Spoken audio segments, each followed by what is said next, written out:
बालमित्रांनो, आज 26 जानेवारी हा दिवस प्रजासत्ताक दिन म्हणून साजरा करीत आहोत. माझे नाव ऋषभ मलावी आहे.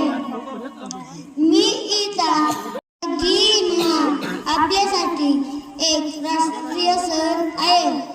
26 जानेवारी 1950 रोजी आपल्या देशात संविधान लागू झाले. प्रजासत्ताक दिन हा आपल्यासाठी एक अभिमानाचा दिवस आहे. हा दिवस आपल्याला एकतेची व बंधुभावाची शिकवण देतो. या मंगल दिनी आपण आपल्या देशाला जगातील एक आदर्श देश बनवण्याचा संकल्प करूया.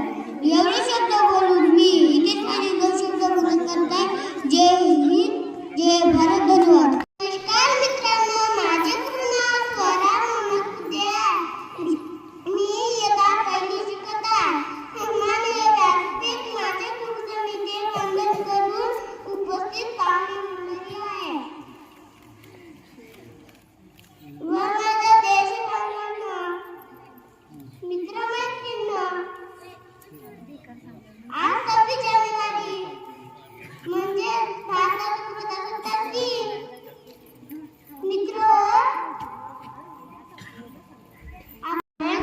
मुक्ती देते आमचा संविधान. सन्माननीय व्यासपीठ, वंदनीय गुरुजनवर्ग, तसेच उपस्थित माझे देशबांधवांनो, माझे नाव उत्कर्ष महादेव बोलले. मी एकटा दुसरी शिकतो. सर्वप्रथम सर्वांना प्रजासत्ताक दिनाच्या खूप खूप शुभेच्छा.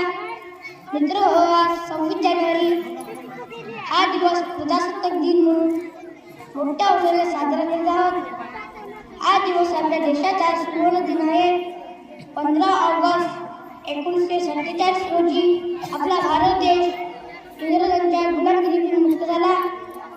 पण त्या स्वातंत्र्याला खऱ्या अर्थाने आकार मिळाला तो म्हणजे 26 जानेवारी 1950 रोजी. कारण या दिवशी संविधान बनवण्यात आले आणि त्याची सकाळ सुरू झाली.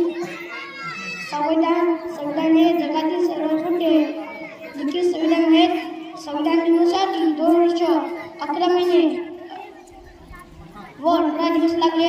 डॉक्टर बाबासाहेब आंबेडकर हे भारतीय संविधानाचे शिल्पकार आहेत. आपले संविधान हे स्वातंत्र्य, समता, बंधुता, न्याय व एकता या तत्त्वावर आधारित आहे. एवढे बोलून मी माझे 2 शब्द इथेच बंद करतो. जय हिंद, जय भारत. देशभक्ती संचारले आज जरात भारत मातेला वंदन करून करते मी माझ्या भाषणाला सुरुवात. सन्माननीय व्यासपीठ, वंदनीय माझे गुरुजनवर्ग आणि माझ्या विद्यार्थी मित्रांनो, 26 जानेवारीच्या सर्वांसाठी खूप खूप शुभेच्छा. हा 26 जानेवारी भारतीय इतिहासातील अत्यंत महत्त्वाचा दिवस. आपल्या देशाने संविधानाचे स्वीकार करून लोकशाहीतील एका नव्या पर्वाची सुरुवात केली होती. तो दिवस प्रजासत्ताक दिन म्हणून साजरा केला जातो. डॉक्टर बाबासाहेब आंबेडकरांनी भारताची राज्यघटना लिहिली होती. भारतीय राज्यघटना समितीने 1949 मध्ये स्वीकारली. 26 जानेवारी 1949 मध्ये अंमलात आली. एवढे बोलून इथेच माझे 2 शब्द बंद करतो. जय जय भारत. मित्रांनो, आज प्रजासत्ताक दिन 26 जानेवारी 2024 मी आपल्याला 75व्या प्रजासत्ताक दिनानिमित्त भारतीय संविधान याविषयी 2 शब्द सांगत आहे. मित्रांनो, भारतीय राज्यघटनेचे शिल्पकार डॉक्टर बाबासाहेब आंबेडकर यांनी आम्हाला जगण्याची, एकत्र राहण्याची संधी दिली. ती बाबासाहेब यांच्या अधिक परिश्रमामुळे झाले. बाबासाहेबांनी ज्ञान साधना केली. समृद्ध भारताचे स्वप्नही पाहिलं होतं. वंचित, शोषित, पीडित आणि इतर मागास वर्गासाठी अतिशय मेहनत घेतली आणि भारतीय संविधानाची निर्मिती केली. मित्रांनो, हा देश एकत्र राहील का? संविधान मूलभूत स्वरूपात तत्व सांगितले.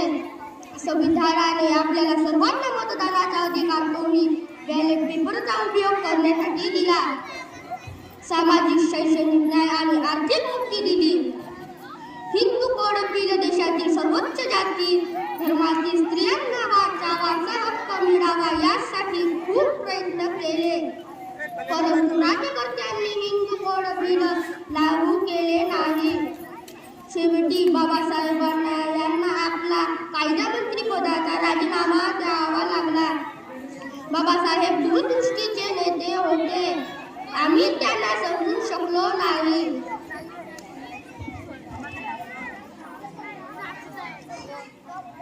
मित्रांनो, जे प्रवाहाच्या विरुद्ध दिशेने जातात तेच होऊ शकतात. ज्यांचे निर्धार ठाम असतात, ज्यांना कुठेतरी उद्दिष्ट गाठले असते, ध्येय नसलेली माणसं साबणाच्या फेसासारखी असतात. कधी क्षणापुरती दिसतात आणि काही क्षणानंतर नाहीशी होतात, असे महात्मा फुले म्हणतात. सामाजिक राजकीय चिंतन झाले पाहिजे. आम्ही गोल गोल फिरत आहोत. दिशा चढवड अंदाज घेता आला पाहिजे. चिंतन स्पष्ट झालं पाहिजे. मी या मताचा आहे. जातपात जाती विहीन वर्ग विहीन न समाज निर्माण होणे आवश्यक आहे. दैन्यालाचाले गुलामी मागासलेपणाला मुठवादी दिली पाहिजे. जो माणूस डॉक्टर आंबेडकरच्या विचाराकडे गेला, तो माणूस IAS झाला, IPS झाला, डॉक्टर, वकील, इंजिनियर, कमिशनर झाला. आम्ही मागेच राहिलो. भारतीय संविधानामध्ये मी ईशा मारुती देवकर, वर्ग 8वा. आज गणराज्य दिन. मी आपल्यासोबत 2 शब्द बोलू इच्छिते. आजच्या कार्यक्रमाचे अध्यक्ष माझे गुरुजन व विद्यार्थी मित्रांनो, भारताचे संविधान भाग 4 क अनुच्छेद क्रमांक 51 क मूलभूत कर्तव्ये भारतीय नागरिकांचे हे कर्तव्य असेल की त्यांनी प्रत्येक नागरिकांनी संविधानाचे पालन करावे. संविधानातील आदर्शाचा राष्ट्रध्वज व राष्ट्रगीतांचा आदर करावा. स्वातंत्र्याच्या चळवळीला प्रेरणा देणाऱ्या आदर्शाचे पालन करावे. देशाचे सार्वभौम एकता व अखंडत्व सुरक्षित ठेवण्यासाठी प्रयत्नशील असावे. आपल्या देशाचे संरक्षण करावे. देशाची सेवा करावी. सर्व प्रकारचे भेद विसरून एकोपा वाढवावा व बंधुत्वाची भावना जोपासण्यासाठी स्त्रियांच्या प्रतिष्ठेला कमीपणा आणतील अशा प्रथांचा स्पर्धा आयोजित केल्या जातात. जातमुक्त आयोग आणि प्रजासत्ताक दिनाचे भाषण त्यांच्या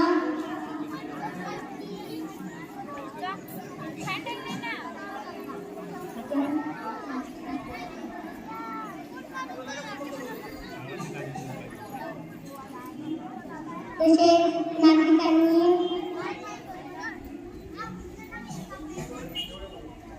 एवढे बोलून माझे मी 2 शब्द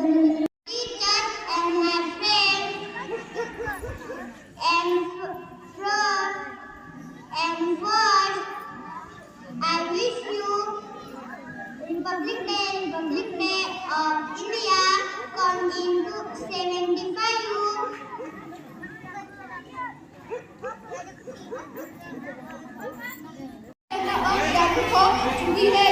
तेव्हा त्यांना आपल्या 26 जानेवारी 1950 संपूर्ण स्वातंत्र्य जाहीर केले आहे की आपल्या भारत देश स्वातंत्र्य मिळून जाईल. पण अजूनही लोक या दिवसात महत्त्व काय, आपण 26 जानेवारी हा दिवस फार आनंदाने दिवस साजरा करत असतो. आणि 2 शब्द बोलून मी ते सांगितले. 1947 ला भारत स्वातंत्र्य झाला.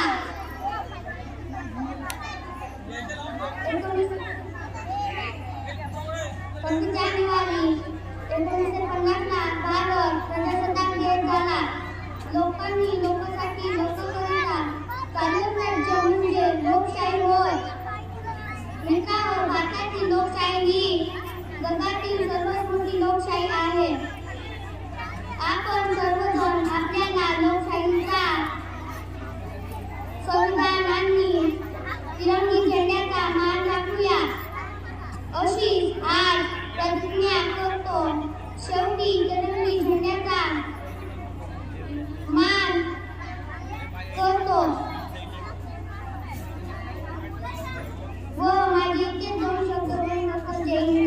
ओ